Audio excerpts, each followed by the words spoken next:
Hello' আসসালামু আলাইকুম নমস্কাৰ। আজি এতিয়া মই আহিলোঁ মানে আছোঁ অলৰেডি। তো এটা জাগাত আছোঁ, জাগা বুলিলে মোৰ ঘৰৰ কাষতে পাৰ্কখনতে একেবাৰে সদৰ মহল ক'ব লাগিব। পাৰ্কখনৰ মাজতে এখন আছে আপেল গছ আৰু কিবা কিবি ফল মূল গছ আছে দিয়ক। মানে মই স্পেচিয়েলি আপেল গছটো এইকাৰণে লৈছোঁ ক'বলৈ বা আপোনালোকক দেখাবলৈ যে আপেল গছ সচৰাচৰ আমি অসমতো দেখা নাই। মই আজিলৈকে কাৰো ঘৰত শুনাও নাই যে আমাৰ ঘৰত আপেল গছ আছে বা অমুকত দেখিছোঁ। মই সেনেকৈ দেখা নাই। কমলা টেঙা গছ আমাৰ নিজৰ ঘৰতে আছে, আঙুৰ চাঙুৰ সেনেকৈ হৈ যায়। কিন্তু এই আপেল গছ ইমান মানুহৰ মাজতে পাৰ্ক এখনত, ৰাজহুৱা পাৰ্ক এখনত যদি আপেল গছত এনেকৈ আপেল লাগি আছে, এই মোৰ পিছত দেখিছে সেইখনেই এনেকৈ লাগি আছে, আপোনালোকক দেখালে চালেই তেতিয়া গম পাব যে সঁচাকৈ কিমান লাগিছে। আৰু মই যে ক'ব খুজিছোঁ, আমি যে কেতিয়াবা ভাবোঁ আমাৰ দেশখন ইউৰোপ আমেৰিকাৰ দৰে আমি এনেকৈ সজাম, এনেকৈ বনাম, আমাৰ অসমখনক এনেকৈ আগবঢ়াই লৈ যাম। চাওক, এদিনাখনতে ইউৰোপ নহয়, এদিনাখনতে আমেৰিকা নহয়, আৰু আমি বেলেগক ফ'ল' কৰিবলগীয়াও নহয় যে আমি আমেৰিকাৰ দৰে হ'ম, আমি ইউৰোপৰ দৰে হ'ম, তেনেকুৱা আমাৰ ভাবিবলগীয়া নাই। আমাৰ অসম, আমাৰ ভাৰতবৰ্ষ, আমাৰ অসমৰ দৰেই থাকক। কিন্তু আমি মানুহবোৰ, আমি অসমবাসী মানুহবোৰৰ অকণমান পৰিৱৰ্তন হোৱাৰ সময় খুবেই আহি গৈছে। কাৰণ যেতিয়া মই দেখোঁ অসমত কোনোবা এজনৰ ঘৰৰ বগৰী কোনোবা এটা পোৱালীয়ে বুটলি লোৱাৰ কাৰণে মাৰপিট হৈ যায়, আনকি পূৰা যুদ্ধ সদৃশ পৰিৱেশ হৈ যায়। সিহঁতৰ মাৰপিট, কাজিয়া, গালি গালাজ সেইবোৰ হৈ যায়। গতিকে মই কি ক'ব খোজোঁ, সেনেকুৱা গালি গালাজ, সেনেকুৱা বিভৎস ভাষা আৰু সেনেকুৱা আমাৰ চাৰিত্ৰিক স্খলন নঘটাই অকণমান সহনশীল আৰু অকণমান আমি আমাৰ যিটো চৰিত্ৰৰ পৰিৱৰ্তন সেইটো কৰিবলগীয়া সময় হৈ গৈছে এতিয়া। চাওক, এই ইমান ডাঙৰ হয় এইখন, এই ডাঙৰ পাৰ্কখন আপোনালোকক দেখাইছোঁ, মোৰ কোনোবা এটা ভিডিঅ'ত মই দেখাইছোঁ। তো ইমান ডাঙৰ পাৰ্ক এখনত যদি এই মাজমজিয়াতে যদি এখন আপেল গছ থকাৰ পিছতো কোনেও যদি আপেল নিছিঙে, তাৰমানে ক'ব লাগিব এওঁলোকৰ যিটো চৰিত্ৰ, এওঁলোকৰ যিটো আচাৰ ব্যৱহাৰ, সেইটো বাৰুকৈয়ে বহুত আমাতকৈ ওপৰত এটলিষ্ট। তো ইমান লেকচাৰ বহুত হৈ গ'ল, ক'বলগীয়া নাই। আপোনালোকে নিজে নিজে অলপ চালি জাৰি চাব সেইটো আৰু।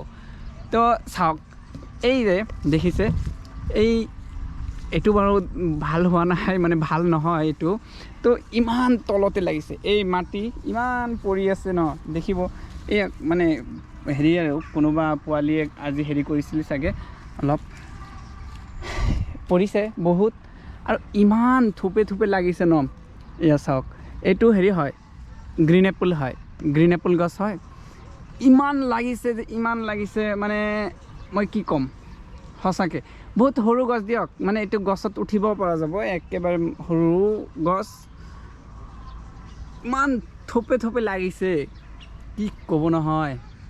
মোৰ একেবাৰে ভাল লাগি যায় এইটোত চালে।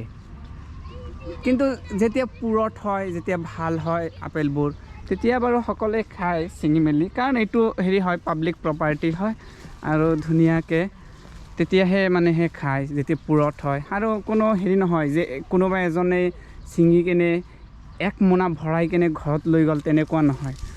চাওক কি ধুনীয়াকৈ মানে লাগি আছে নহয়। তো এতিয়াই মানে পুৰঠ হোৱা নাই, সেইকাৰণে খাবলৈ টেঙা হ'ব। এনেই গ্ৰীণ এপল হয়, যেতিয়া বহুত হ'ব, ডাঙৰ হ'ব, অলপ পুৰঠ হ'ব, আৰু অকণমান ডাঙৰ হ'ব, এইখিনিমান হয়। মই যোৱা বছৰো খাইছোঁ ইয়াৰ পৰাই। মানে চাওক কি থোপা থোপে লাগিছে নহয়, মানে মোৰ ভাল লাগি গৈছে। আৰু সেইকাৰণে ভাবিলোঁ আপোনালোককো দেখাওঁ। চাওক, মানে চাবলগীয়া, সঁচাকৈ চাবলগীয়া দিয়ক। মানে মই কি ক'ম, ক'বলৈ ভাষা নাই। আৰু এই ইয়াতে দেখিবলৈ পাব বেছি ডাঙৰ ডাঙৰ হৈছে আৰু ওপৰত, সেইকাৰণে কোনোবা এটা পোৱালি ছোৱালী হ'ব চাগে, কোনোবা এটা ওপৰত উঠি কিনে কেইটামান পাৰিছে। মানে ডাঙৰ হ'লেহে খায়। এতিয়া সৰু থাকোঁতে বা আৰু কাজিয়া পেচাল কৰি থাকিবলৈ, আৰু কোনোবাই বোলে এক মোনা ভৰ্তি কৰি লৈ গ'ল, তেনেকুৱা নহয় মানুহবোৰ। অলপ ভাল ক'ব লাগিব সেনেকৈ। চাওক মই মানে ক'বলৈ ইমান ভাল লাগে ন আপেল গছ কেতিয়াও তেনেকৈ আপেল গছ মই কেতিয়াও দেখা নাই আৰু ইয়াতে ফাৰ্ষ্ট আহি কেনে দেখিছিলোঁ আৰু পকাৰ সময়ত যেতিয়া পকিব আপেলবোৰ তেতিয়া আপেলৰ বাগিচা এখনত লৈ যাম আছে মই জনাত এখন তো তাতে লৈ যাম আৰু দেখাম ইমান কাষতে যেতিয়া আপুনি এনেকৈ আপেল গছত এনেকৈ হাতত ধৰিব পাৰিব আপুনি ভাবক কেনেকুৱা এটা ভাল লাগিব পাৰিব এই সৌভাগ্যকণ সঁচাকৈ ভগৱানে দিছে বাৰু তাৰ কাৰণে অশেষ ধন্যবাদ চালেনে কেনেকুৱা ইয়াতে চাওকচোন কি সুন্দৰ একেবাৰে মানে গছবোৰৰ ডালবোৰ দেখিবলৈ পাব কিন্তু ইয়াতে ইমান হালি আছে যে মাটিত পৰি আছে এনেকৈ মাটিত পৰি থকা নহয় মানে ইমান চাপৰ নহয় এই আপেলৰ যিটো গধুৰ হৈ গৈছে ন সেইকাৰণে ৱেটৰ কাৰণে সেইটো তলত নামি গৈছে আৰু তেনেকুৱা মই চাইকেল লৈ আহিছোঁ পিছে বজাৰ কৰিব যাব লাগে সেনেকুৱা তো ঠিক আছে আপোনালোকে চালে কেনে পালে আপেল গছ জনাব আৰু ফাৰ্ষ্ট টাইম আপেল গছ দেখিলে না আৰু আগতে ক'ৰবাত দেখিছে সেইটোও জনাব পিছে ঠিক আছে বাই টেক কেয়াৰ